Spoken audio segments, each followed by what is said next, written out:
One of the most common mistakes or missteps I see with working towards a standing forward fold or Uttanasana is not giving yourself permission to bend your legs.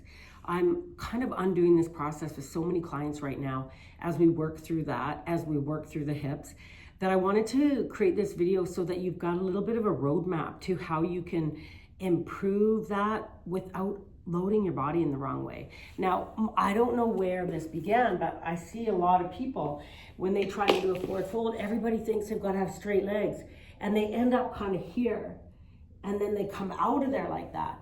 But really, we need to be able to shelf the belly, the ribs, and the chest on the thighs. So let's say, for instance, if I'm in this position here, I've got a deep connection there. Now, maybe for you, that means a deeper bend. Maybe that means that you're really resting the belly between the thighs, and you can let your head hang heavy. But lots of times when we're going into that, people are rounding out. And so what's happening there, you're loading your spine in a rounded position. So you're sending it two different messages, but you're loading it. You've got the weight of your entire torso leveraging forward with a straight leg and a bent and a rounded spine, when technically we want to be open, right? So it looking like this is rounding, when this really needs that support of the belly on the thighs, right? So from there, let's start and allow that bend in the legs to kind of shelf the belly and the ribs. And you could stay here as long as you need to. You can almost envision that the top of the head is melting to the ground as the sit bones kind of lift, right? So even from there, I've got more of a lean forward. I can take that body weight back just a bit, unclench the toes. And just breathe.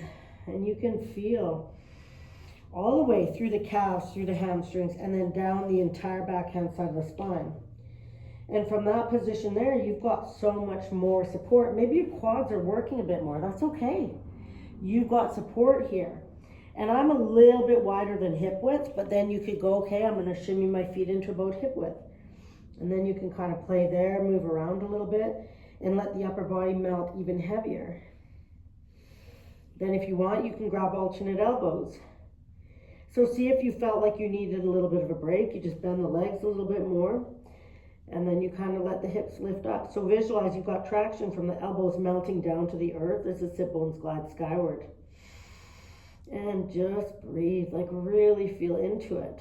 Now if you need a break, bring your hands down and you can come down into tribal. Now, I've done other videos as well with tribal where we go from the tribal position to a forward fold, and you know that you're going to keep that connection between the hips or the ribs and the thighs, right? So that as you melt back and forth like that, you're supporting your spine the whole time.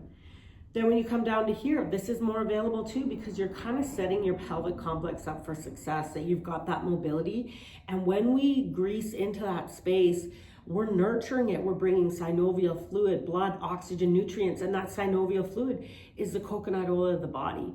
So when we've got that there, and then we start to move, we're giving it all the nutrients that it needs, right? So if I was to go back up now, I wouldn't want to just try to stand up, and I would want my pelvic complex to do it. So say if I even go from here, then I'm going to push up like that.